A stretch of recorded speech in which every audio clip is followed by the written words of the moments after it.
Hi, welcome to Story Time. We are going to be reading a book titled Raising Dragons. It's written, the author is Jerdine Nolen. She's the person who wrote all the beautiful words that makes this story.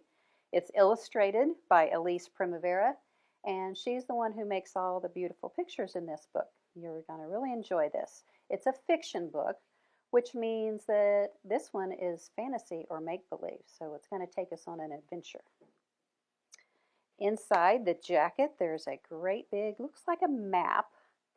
I think you'll enjoy looking at that. And this map is not your regular landmass. It's got the picture or the outline of like a dragon and some ocean water. It's pretty neat to look at.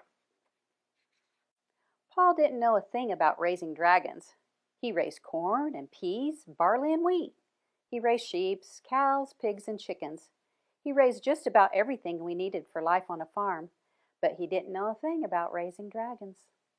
Ma didn't know about dragons either. She made a real nice home for us, but when it came to dragons, she didn't even know what they wanted for dessert. Now me, I knew everything about dragons. I knew they were real. At first, Paul thought the notion of dragons on a farm was plain foolishness. I'm not too particular about fanciful critters, and I don't have any time for make-believe, he told me one day. So when Paul said he didn't want to talk anymore, I knew I better keep my opinion to myself. I did my chores with my thoughts in my head, and at one end of the barn, while my Pa was on the other end with his own thoughts. So on that page, Paul knows about everything of farm life, and the little girl knows everything about dragons. I'm wondering if there's something you might know a lot about. We all know a lot about something, don't we? I remember the day my life with dragons first began. I was out before my Sunday before dinner walk. I was out near Miller's Cave, and I came across something that looked like a great big rock. But it was too round and too smooth, and it was not hard enough to be a rock. Carefully, I rolled it into the cave, and I went to fetch my Pa. "What do you think it is, Pa?" "An egg, a big egg," he said. "Now you stay away from that thing, daughter. No telling what'll come out of it." I couldn't tell if Pa was more scared or more worried. "You stay away, you hear me?" he said, pointing his finger. Why do you think Paul said stay away? If you look at that picture, look how Paul's standing there. Got his hands on his hips and he's looking down at that big thing. He's wondering for sure. I always minded my parents. Never had a reason not to. And I tried to mind my Pa now, but I just couldn't stay away. Day after day, I'd go to the Miller's Cave to wait and to watch and just wonder. What is coming out of that egg? One night, I couldn't sleep. I got out of my bed. I climbed out my window onto the perch that Paul made for me up in the oak tree. But a loud noise broke the stillness of the night. Crack! It was louder than 100 firecrackers on the 4th of July. Crack! I heard it again. Wow, this time I could tell it was coming from Miller's Cave. At the first hint of dawn, I headed straight towards that sound. There, in the corner of the cave, where I'd left it, was that egg. And pushing its way out, like I've seen so many baby chicks do, was a tiny dragon poking through the shell with his snout. It was love at first sight. "Hey there, little feller, welcome to the world," I sang soft and low. As I stroked his nose, a sweet little purring whimper came from him. As I touched skin to scale, I knew I was his girl, and he was my dragon. I named him Hank. And there you can see on that page, she's carrying little Hank. And when it says that Paul made her a perch, think about a bird perched in a tree. A bird's perch is a limb, and if Paul built her one up in a tree, maybe hers was like a little chair sitting in a tree, a little tiny tree house. And dawn, the word dawn was in there, first hint of dawn. That means right in the crack of morning. The sun is waking up. As soon as she could, she took off. That's when she went. Well, my dragon Hank was just a joy to be around. He was a fire-breathing dragon, but he made sure to keep his temper whenever I was near him. Paul wouldn't have seen the sense of having a dragon around who ate you out of house and home. So thankfully, Hank preferred fish and frogs and eels and insects to beef, lamb, chicken, and pork. And he did have a pretty healthy appetite. Ma never wanted to know about Hank. Whenever I talked about him, she'd cover her ears and she'd sing la la la la la. She was having no dragon thoughts around to be worse than, she thought, having a field full of critters. But it wasn't. Ma and Pa taught me about caring for living creatures from the day I was born. They taught me about raising lots of things, but they never imagined that one day, someday, I would be caring for a critter most folks don't even believe existed. It did take a little time, but whether they liked it or not, Hank was a part of our lives. He was an awesome thing. He was growing to be as big as the barn, from tail to snout. Hank was very clumsy with his wings when they came in, but once he learned how to use them, we'd go flying, mostly at nighttime. Up until then, I had been afraid of the dark. The shadows and the muffled noises and the complete quiet stillness always seemed to be waiting and watching me. I had never seen our farm from afar. I'd seen it just from my tree perch, but Hank showed me the world from way on high, the way a cloud or a bird or a star might be just looking down at me. Up there, I saw things the way they were, and it was just grand. Paul was the first one to notice what he called a strangeness happening around the farm. One morning, with Samson, our mule, he was hitched up for work. Paul set out to go plow the fields. But all the work had already been done. The ground was turned over, and the seeds had been sown. Paul was plumb flabbergasted. I wonder what flabbergasted means. If he's looking down at the field and he's scratching his head, kind of wondering, kind of like, what in the world? How did that happen? He's flabbergasted. And in this picture, it shows the little girl on Hank up in the sky flying around. But there's those big rows already plowed, and the seeds are already sown. So Paul and the mule, Samson, doesn't have anything to do. Hank and I tended to the crops too. We pulled weeds together and we kept all the varmints away. And Hank got me to school even before the first bell. Even after all the good he'd done, Ma still didn't want any part of Hank. But when a hot spell hit, her tomatoes began to dry out. Hank hovered above them, fanning away the heat.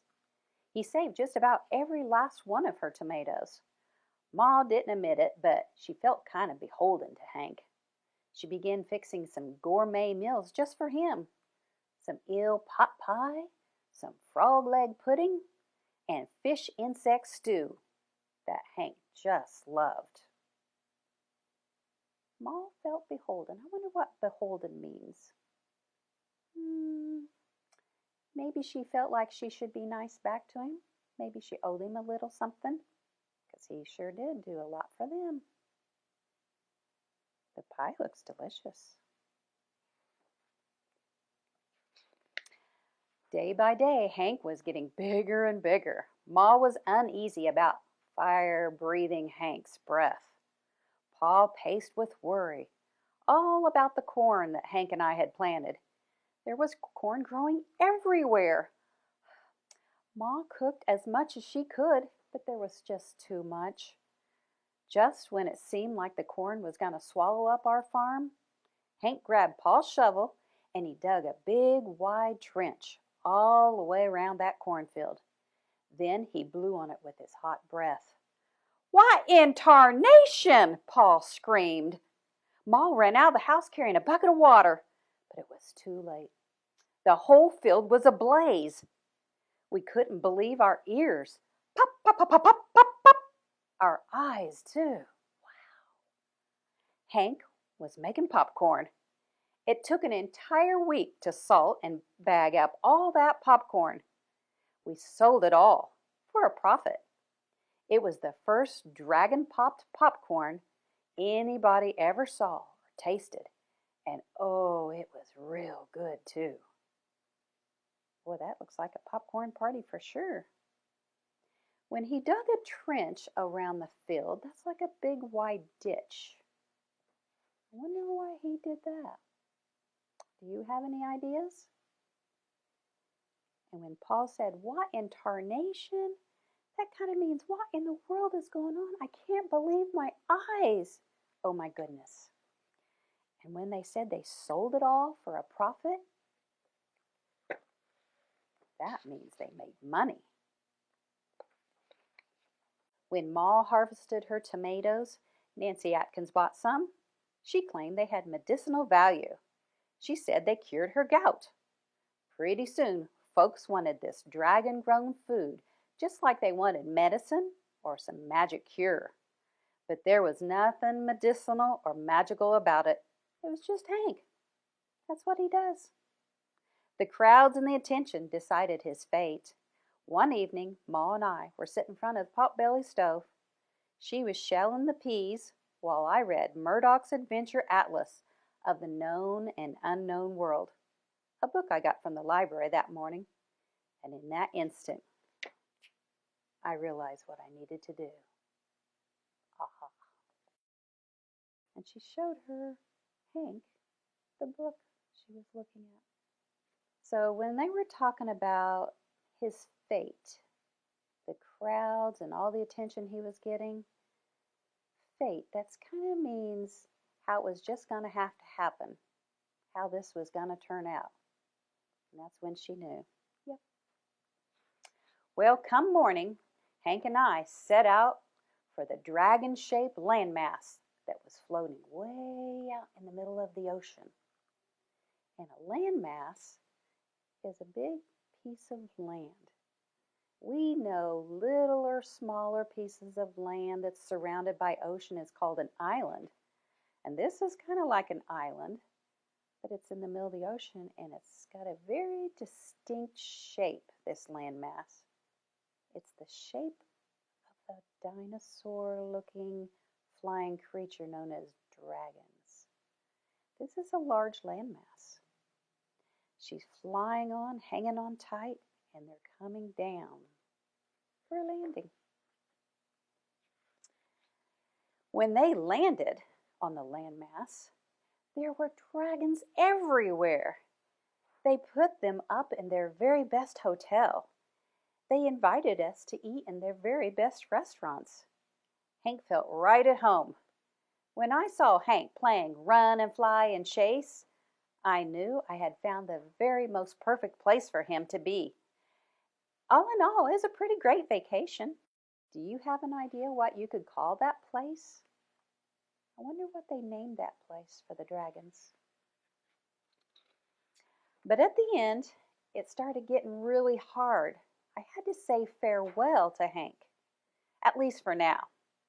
And farewell means bye-bye. Normally, I don't get mushy at departing or leaving, but when Hank turned to me and he called me Cupcake, I boo-hooed a heap. Just as I was about to board my plane, Hank stood there on the runway, trying to hide a wheelbarrow behind his back. His toothy grin lit up the cloudy day. That wheelbarrow was full of... We got to turn the page and find out, what is that wheelbarrow full of? I think he had a present for his little Cupcake. Do you think Cupcake's her real name? You decide. That wheelbarrow was full of rocks, Ma squealed in puzzlement. What? "'Tain't rocks, Mother. They're eggs, Mom. They're dragon eggs," I exclaimed. Pa beamed right proud. Each egg looked very different from the rest. One glowed, one glistened, another one flickered, one even sparkled. I stood admiring them a lot. Looking at those eggs, I thought about my Hank. For now, he was out there somewhere in the world. I knew I had seen him again. Wondering when was the only thing that fixed my mind right. But in the meantime, I knew I had something to do. The same way Paul knew that farming was in his blood, I knew raising dragons was in mine. There are some things you just know. One thing she knows was her pa knew all about farming. Her ma knew all about the family stuff. And the gal knew everything about dragons. I'm wondering about you. What do you know a lot about? I hope you enjoyed our story, Raising Dragons. Thank you for joining me for story time.